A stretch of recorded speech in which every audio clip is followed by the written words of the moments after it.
Hello, Dreamcatchers, and welcome to the Writer's Haven. I am your host, V. Helena, and did you know that April is National Poetry Month? Not too many people do, but my studio guests are uniquely aware of the celebration because we are published poets and know a thing or two about poetry writing and storytelling. This is the first of a two-part series entitled Poetry Flow, and I've brought together my good friends Monda Webb, Charles Stokes, and Hermond Palmer to talk about this genre of writing and our passion for it. Monda, who you may remember from season 1, is not only a filmmaker and novelist, but she's also written 2 books of poetry, A Peek into My Soul, and Life is Like a Soul Train Line. Charles was also featured in season 1 and shared his process for writing his first book, Love, Pain, and Poetry, which was followed up by his second book, Love, Pain, and Poetry 2, The Depression and Its Acceptance. And I cannot wait to talk to him about his latest. Hermond dropped into the Haven a few months ago and shared his multiple outlets of storytelling, including songwriting, playwriting, and the jewels of his first book, Echoes from the Quiet That I Keep. His second book, Open Mic, Words to Fill the Light in You, was recently released. Now, some of you may be acquainted with my 2 books of poetry and short stories, His Love is Freedom and His Love is Complete. So I will be joining the discussion with my fellow poets today, so you're in for a rare treat. So let's welcome back poets Monda, Charles, and Hermond to the Haven. Welcome back, welcome back. So did you guys know that April was National Poetry Month? Absolutely. Full disclosure, I totally did not.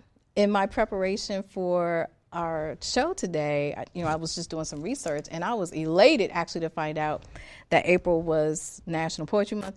And, I was thinking, now, should I trick them and have them think that I purposely scheduled this for April? But no, full disclosure, I did not know that. But along those lines, who are some of your favorite poets? James Baldwin. Nikki Giovanni. Of course. Langston Hughes. Sonia Sanchez for me. Wow. And right now, I would have to say K.Y. Robinson. Okay. Author of The Chaos is Longing. Okay. So do any of those poets have any of them influenced your writing in any way, do you think? Have you read their stuff and studied their stuff so much that you see some of their influences in your own writing? Absolutely, for me. Nikki Giovanni is wonderful. She is an inspiration to me. Mm-hmm. And she has one piece called Quilt.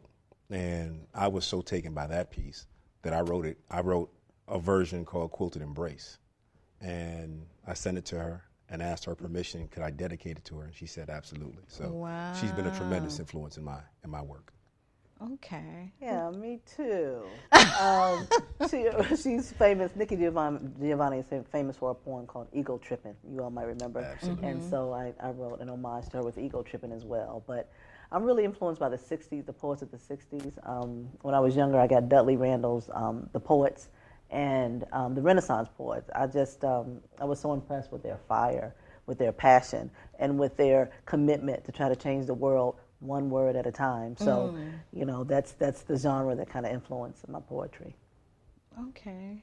Well, I would say that I have a lot of influences, and K.Y. Robinson might not be the total influence. I take influence from music. I take influence from poets that I meet, spoken word artists. But her book has a flow to it that it touches you. It reaches into your chest and just pulls everything out of you. So, and I read it once a month. Okay. Well, I purposely, because I know other poets, but you guys are my favorites. And in addition to that, the way that you write is so uniquely different. And so I wanted to have us all come together and just kind of talk about our poetry and our process, because they are uniquely different. And having interviewed you all, even your process for writing is different. So I really want to delve into that. But first, I want to just, for our dream catchers that are watching, the Academy of American Poets created National Poetry Month back in 1996 as a means to stir awareness of poetry and the great poets of our time and the poets before us. And so I encourage you to go to their website, www.poets.org, to get more information about that organization and how you, those of you who are poets, can really, really connect in through that organization on all these resources that are available to you. And we'll also give that information again at the end of the show. So in talking about those poets that inspire you and your process, and two of you have written works that were in homage to them, what were some of the styles and techniques that you saw in their writing that influenced you? And then, because I'm in a unique position having read the three of you, I'm going to also share with you what I see in your poetry writing. So, Monda, did you want to kick off the discussion on that? I would say I don't look at it like, pentameter, A-B rhyme scheme. I look at rhythm. I look at the music that comes from reading the poetry and how it impacts me emotionally. Right. And if I could add that you are the consummate storyteller. And I like to use every sense. What does a person see? What do they smell? What do they hear? Yes. If they could touch it, what would it be like if they touched it? So that they are present when they're either reading it or when they're hearing it. Yes. Charles? So my style has been ever changing since we first met. I've been using a lot of alliteration. My process has changed. The times that I write has changed, and what I'm writing about is changing. I wouldn't be able to focus in on any one thing because my first and second books look totally different. We're going to talk more about that. So put a pin in that, because what you did, in the first book was pretty extraordinary. And Hermond? For me, I like to think of myself as a painter, and the page is my canvas and the words are my paint. And when I write, I want to use a lot of images that are universal so that when you read it, you immediately identify with what I'm saying. When I write, I want to do one of four things. I want to inspire, I want to make you feel something, I want to make you think, and then at the end I want you to do something. Whatever comes to mind, whatever makes you feel good, but I want to make sure I touch your soul in a way that is positive, but also gets a message across. And as I shared with you when we met before, I also write with the young people in mind because I want to inspire them. It's important that we provide imagery that lets them know you're important, that you have meaning, you have purpose, and you have potential. And our mission as the elder is to make sure you realize that potential. And if these words can help facilitate that, then I'm very pleased. Okay. So let's talk about inspiration. And, you just said that writing for the youth of the world and providing them with encouragement is one of the things that I know we talked about that you, but I know that you have other elements that you talk about. That's the think, as well. Feel, and do part. Okay, so let's talk about those things that inspires you in your day-to-day as you're writing about whatever it is that, whatever your muse is, whatever touches you in that day. So Monda, did you want to kick that off? It varies. Sometimes it's love or the act of falling in love, whether it be with a person, place, or thing. Other times it's if I may hear someone sing and their voice is so beautiful that it transports me. And I get a kind of tickling inside of my gut that says, okay, it's time for something to come out. It could be dreams. Or it could be something I've seen on the news that makes me mad as hell. And I want to, and I need to express that. And once I've written it, I'm fine. But I have a poem in A Peek Into My Soul that says, writing is my way of crying, of analyzing my thoughts, of transcending my dying. And so in doing so, it's kind of healing for me in order to. Okay, and it was one thing that you just said that triggered another question for me. And you guys can jump in at any Okay. time. Don't feel like we have to go one at a time. Just jump in. So do you write a collection or a series of poems at one time, or do you, at the time that you jump up one day and say, oh, I got 40 poems here, let me just put this all together? It could be 2 years from the start of the first one, and you just put that collection together and publish. How does that process work for each of you? Well, for me, I try to write every day. And when I write, I don't edit, but I want to write something that's significant, something that I know people will get and it will move them. And I'll look back, and when I think I have enough quality pieces, then I'll start thinking about, okay, I do sections. Do I have enough to have several sections that are of interest to a prospective public? Because it's one thing for me to write it, but it has to have interest to the reader, because I want them to feel rewarded for investing in me. Right, but are you thinking that at the time that you're creating? No, I'm just going by what I want. I think poetry is your spirit speaking to the world. I think when you have the ability to just be still and be quiet and hear what your soul is saying, you get moved to the point where you're like, I have to share this. And so that's when you put it out and you start writing, and you're like, okay, now each poem reflects a different mood or state of mind that you're in. And for me, love, the Black experience, lately, all about the Black experience because of what you see on the news, and it's going hardcore. I'm in overdrive, so I'm like, okay, I've got a lot of this section, a little bit in these. So I'm like, okay, I can't do anything now unless I do a complete book on the Black experience, which I'm quickly getting to. So that's my journey now. So I do put my work into collections.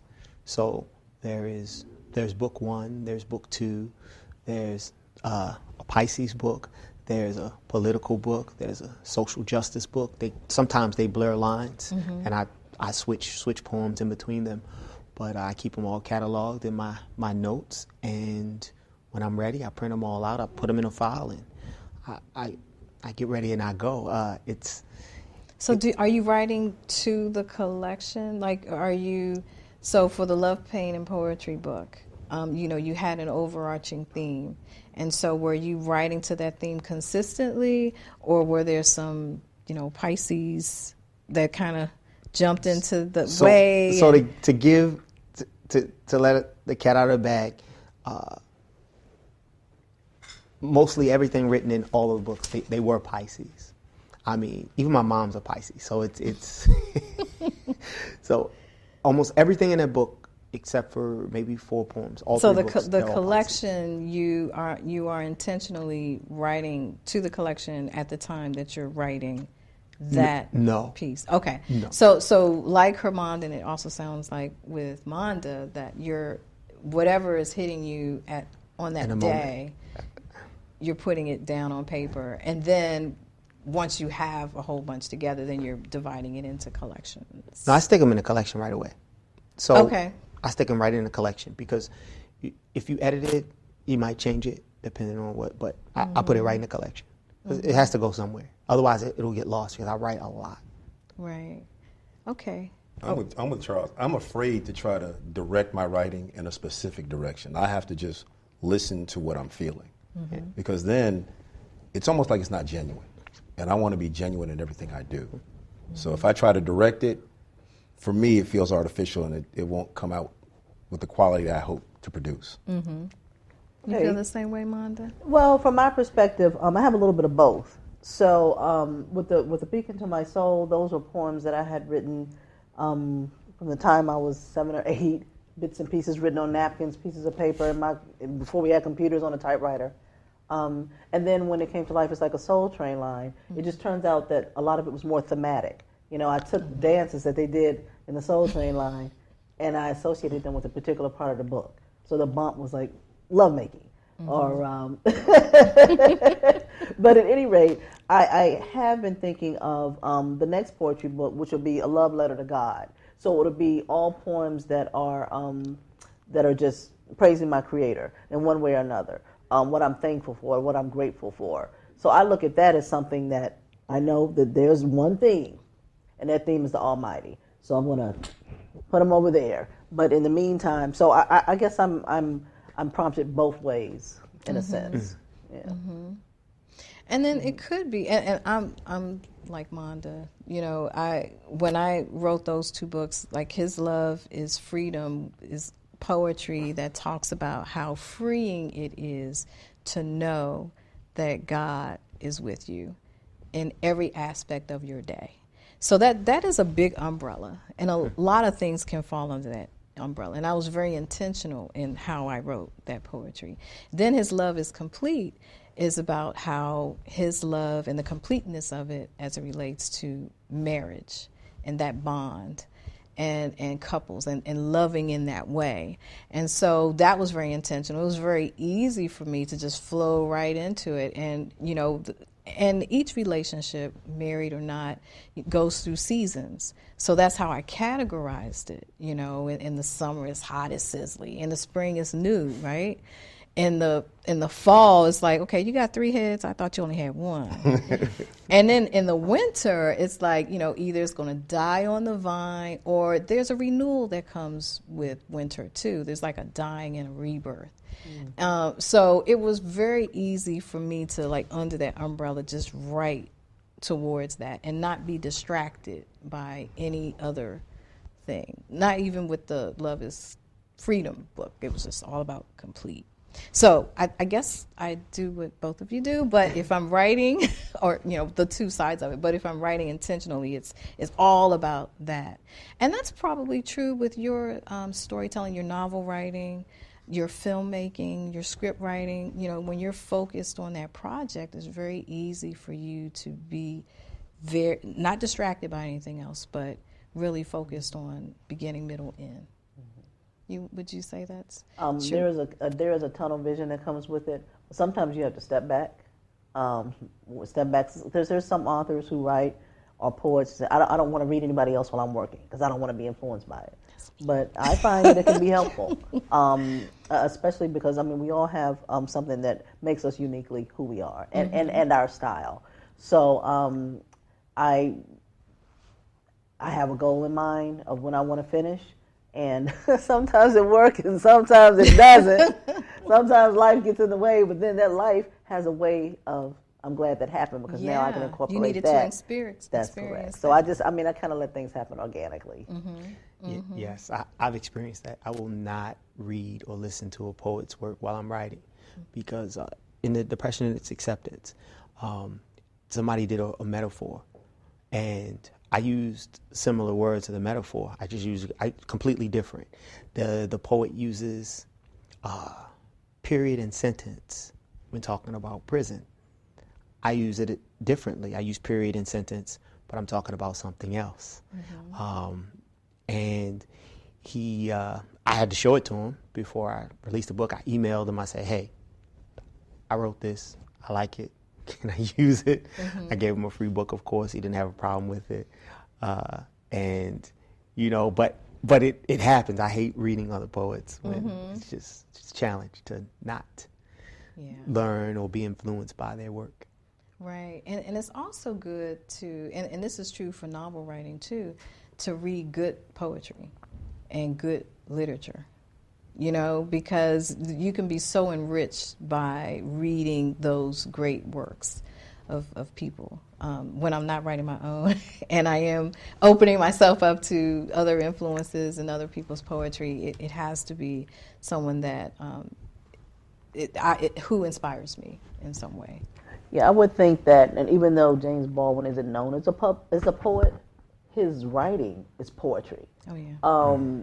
Toni Morrison, Alice Walker, they have a way of using words so sparingly, but cuts through you just like just like a two-edged sword, right? Yeah. Just like, oh my gosh, that's power in the word, and the power in the word, and power in the worlds that they create in using those words. So I think even though we've got these famous novelists out there, they're truly poets at heart. Yeah. I would have to agree. I'm a with little that. different, I guess. I like being exposed to other Yeah. poets and artists, because if I read something that's inspiring to me that was written by somebody else, it's almost like an invitation for me to explore that emotion that they evoked. And then how might I go about trying to evoke that in my reader?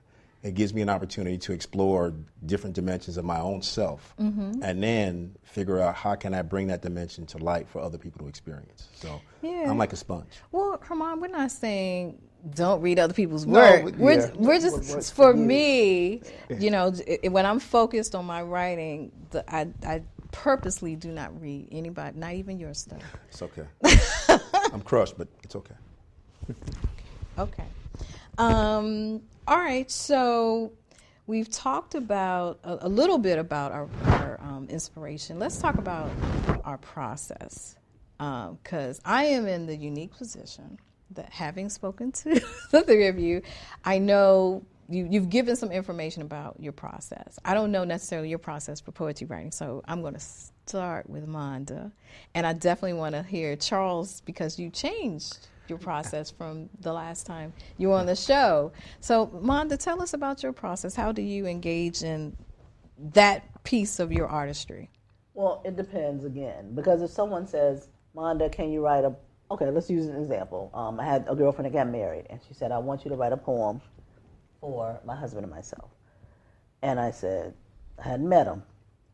And I thought, okay. So I said, tell me a little bit about him. I knew about her. And then I looked at the common threads that made them a match. And I wrote the poem based on how she was telling me about him, the emotion that I felt that came from her. So I guess when it comes to a process, if it's for me, like I met someone that I was attracted to not long ago, and I just wrote a poem and just sent a text. Here you go. And but that was something that was organic. It came truly from the heart and from the soul. And so the process is really just to kind of sit down and bang it out. If it's that little knocking, time for you to write. Time for, like when Prince died. When Prince died, I had to write something almost immediately. When Michael Jackson died, it took a very long time for me to process it. And then I wrote a poem that I put to music a little later in collaboration with Hermond. And it took a while, because I grew up with Michael. You know, most of us did, right? Yeah. And so that process was more painful. But again, it was my way of grieving. It took some time. So it just depends. Can I just sit down and write? I guess I'm pretty blessed. Yes, I can. But I'll go back to it and massage it and play with it. Maybe like you're like, okay, it's done. I'm good. But and depending goes, I'm like, I find typos, or I'm like, I think I was thinking that, but now I want to put this element in. Right. So I may need to sit for a while, then go back and say, okay, now I'm gonna just clean it up a little bit. And sometimes it's great when it's raw and it's, you know, I'm good with that. But there are other times when I need to just, you know, do a little prettying up. Yeah. So it just depends. Okay. Yes. So my process now, I used to just write it out, fire it away, and I would go back and I would edit, I would check for rhyme schemes. Now, not so much as rhyme, but I shoot for flow. Flow is extremely important. I still rhyme, but my rhymes they're very internal. I like to keep the rhyme internal, because it takes a level of skill to hide those rhymes and put them in places where it's not awkward, or it's not, you don't want to get preschool with the rhyme. I'm triggered now. Trains in a car, not driving, certain situations just trigger me to start writing. My process is, it's evolving. I wouldn't say I changed. You said you would say that you changed? I wouldn't say necessarily. I wouldn't use the word change. It's evolving, and it's growth. Is it the writing, or is it you that translates into the writing? That's a good question. I haven't sat down and thought about that at all. But I'm not in the same place I was a year ago, so I have to find new reasons to write. Yeah. And when I finished up the depression and its acceptance, the last poem of the book, I'm saying I'm waving goodbye to depression. So I'm finding other reasons to write, and it's no longer depression. So, I have a lot of work, so we'll talk about it later. Yeah, But yeah. yeah, lots of triggers to writing. Okay. What about you, Mr. Hermond? I'm open. Sometimes I can sit and just in one sitting write out a piece. And there are other times where it might take me 2-3 weeks. And what I do is I write it on my computer, and you'll see in the file of a particular piece, I might have 20 versions. And some of the revisions, I might have just changed one word. But that one word in my mind was so significant that it was worth waiting. So I don't want to rush the process. Mm-hmm. I want to make sure that there's a certain rhythm to it. It doesn't necessarily rhyme, mm-hmm. but I feel a rhythm. Is that the same as flow? I guess you could call it flow, but and it's something I can't even put in words, but I feel it. Mm-hmm. When I read it and I feel it, I'm like, okay, we're there. And to check it, I get my son or my daughter to read it, and I'm like, they're like, oh no, this is good. Because sometimes I worry, am I just writing for myself? Is this just something like that only I get, or can anybody else be like, and because there's such an age difference and an experience difference, mm-hmm. if they can read it and say, yeah, it's good, then it must be good. So whether it's one piece or one piece in one sitting or 2 weeks, mm-hmm. I might start at the beginning, I might start at the end, I might hear a phrase that I'm like, ooh, I have to do something with that. Or I might have seen something in the street, I'm like, that image, I have to do something with that image. Mm-hmm. And then I play with it. I'm like, okay, I got the image. How do I want to express it? Mm-hmm. What visuals do I want to call and play? What sounds? Like you were saying, what do we hear? What do we taste? What do we see? How can I get you in the moment that I was so that you can appreciate what I'm trying to share? Okay. So I'm all over the place. No, that's nice. And one thing, and we'll get more deep into this also in the second segment, is not only the flow and the rhythm that you're talking about, but when you're putting it on the page, because you're not there to read it to the reader. Right. So how you format it onto the page is really, really key too. So we're going to talk about that in our second segment. So Dreamcatchers, tune in next week for part 2 of our discussion with poets Monda Webb, Charles Stokes, and Hermond Palmer. You don't want to miss our discussion on broader topics in poetry writing and more tips to infuse into your own writing practice. Don't forget to hit us up on social media or catch missed shows on YouTube, iTunes, iHeartRadio, Spreaker, Sonos, Alexa, SoundCloud, and Spotify. Just search for us under the title The Writer's Haven Show with V. Helena and subscribe so you'll never miss a show. See you next time in the Haven, and until then, catch fire on purpose.